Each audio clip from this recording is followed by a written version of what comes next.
Hello everyone, welcome back to the channel. In today's video, we're going to be talking about the difference between 730 and I-130. What is 730? What is I-130? If you're joining me for the very first time and you haven't subscribed to the channel, I would like for you to hit the red subscription button. And when you subscribe, turn on the notification bell icon so each time I upload a video, you'll be notified. Filing in petitions to bring in family members could be very challenging sometimes. Different family preference visas do exist, and they come as a result from filing different types of immigrant petitions. When an asylee wins their case at the court, they have the possibility to bring in family members, be it their spouse or their children. The form the asylees do fill out after winning their cases at the courthouse and then trying to bring in family members is the 730. Meanwhile, immigrants from family chain migration who came in through the legal process of getting a visa at a foreign state of chargeability, when they want to bring in their family members, they use the I-130. There is a difference between filing these two types of cases. If it is your very first time, please stick around.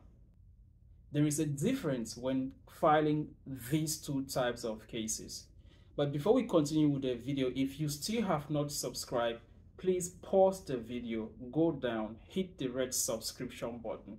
When you subscribe, turn on the notification bell icon, which is just by the side. It's like a little bell. Click on it so each time I upload videos, you will be notified. I-130 petitions are different from 730 petitions. I-130 petitions are as a result of those who get a visa from a foreign state of chargeability, that's the embassy, and then they fly into the United States. Meanwhile, people who are running away from challenges in their home countries, from war, civil attacks, and every other thing, they have the right to move to the United States, and then the United States will grant them an immigrant status, which they can further use to bring in their family members.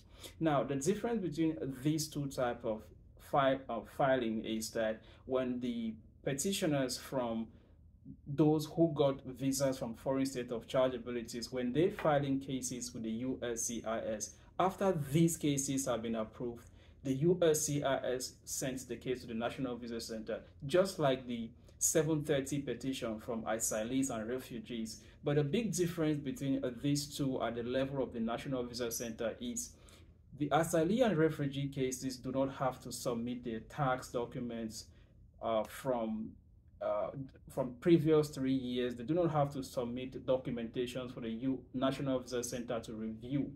Otherwise, on the other hand, the I-130 petition, petitioners will have to submit their tax documents, transcripts, pay certain fees for their cases to be reviewed by the National Visa Center before it's been sent to the foreign state of chargeability for a visa adjudication. The 730 petition takes usually, after the case has been filed, most of the times it takes almost a year, and then the processing of the National Visa Center before sending to the state of chargeability usually takes 6 to 7 to 8 months sometimes, depending on the category and depending on the country depending on the country or the state of chargeability. The I-130 petition takes a longer route because the National Visa Center would have to review all these civil documents and tax documents from the petitioner and the principal applicant who is still in the foreign country. And then after the National Visa Center does this review, most of the times there is a possibility that there will be some missing documents. The National Visa Center always requests these petitioner and the principal applicant to resubmit these documents, and then there will be a new process of reviewing, and this new process of reviewing could take the same amount of time the first process of reviewing take. So sometimes it becomes very challenging for those for the I-130 petitioners because the procedure gets a little more frustrated sometimes. Otherwise, the 730 petition, they do not really have to worry much about so many things.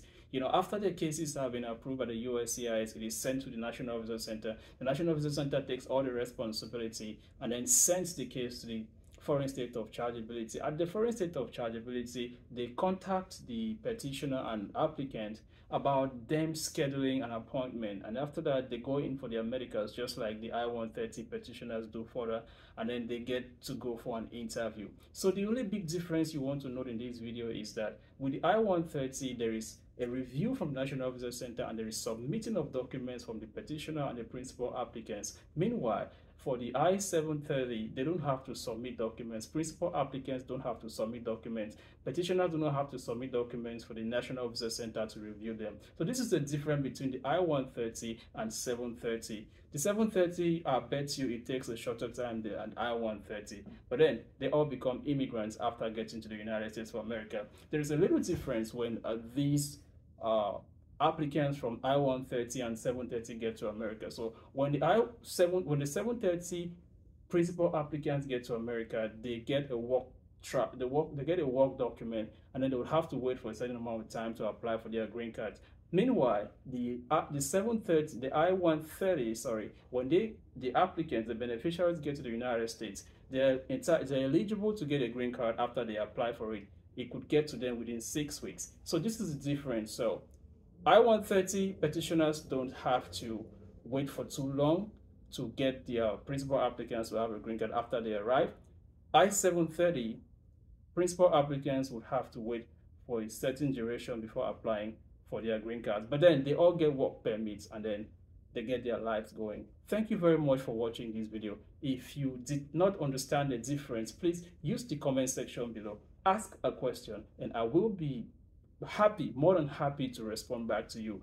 Thank you very much for watching. Before you go, remember you must have subscribed to the channel, like, and then please share so we can get the channel growing. And I will be seeing you in my next one. God bless you all and bye.